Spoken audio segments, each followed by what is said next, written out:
ती काढतात आणि सील केलेलं पेलेले ह्याच्यामध्ये पेलेले. बसस्टँडमधून जाऊन आणलं टाकलेले. बसस्टँडमध्ये गेले ते पेत तिथले आणलेले उचलून बाटल्या तिथं सांगितलं होतं त्यांनी ठिकाण. तिकडे गेलेत ना सोबत सगळे. फोटो मागवा ना, बघा ना, विचारा ना. ब्रदर बनसोडे फोटो आहे का विचारा ना.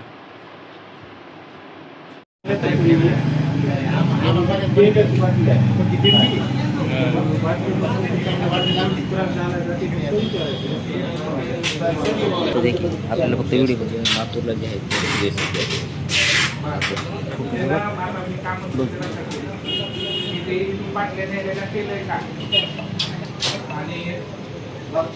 त्याला काही त्रास आहे का एवढं विचार मला फोन करून आणि काही त्रास वाढला तर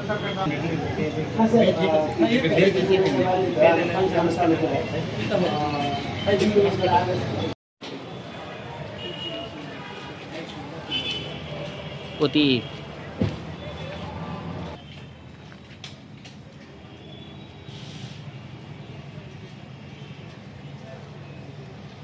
घटना झालेली नेमकी घटना काय, एफडीएने त्याच्यानंतर कारवाई काय केली आणि कुठं त्या सगळ्या बाटल्या वाटल्या जाणार होत्या परत.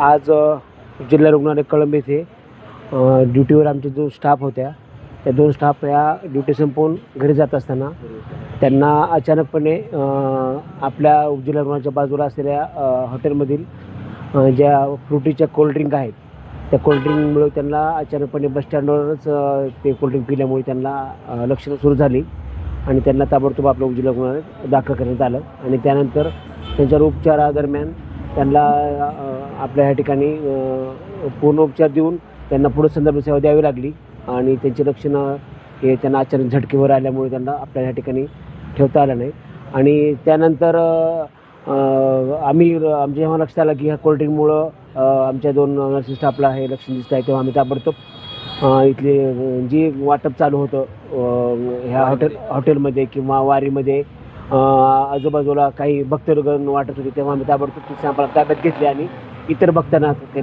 त्रास होऊ नये म्हणून आम्ही होऊ नये आम्ही ताबडतोब ताब्यात घेतली आणि ती एफडीएना देण्यासाठी आम्ही ताब्यात घेतलेला आहे आणि त्यामुळे हा पुढचा अनर्थ हा आजच्या ज्या गजामारा शेवगाव पालखी होती टळलेला आहे सील केलाय का आणि तो मला आता एफडीएच्या अधिकाऱ्यांना आम्ही ताबडतोब संपर्क केला. धाराशिवचे एफडीचे अधिकारी आले आहेत आणि त्यांचा पंचनामा चालू आहे आणि ते अन्न औषध प्रशासन विभागामार्फत आता पुढील कारवाई होत आहे आणि ते सर्व सॅम्पल आम्ही सील करून त्यांच्या ताब्यात देतो.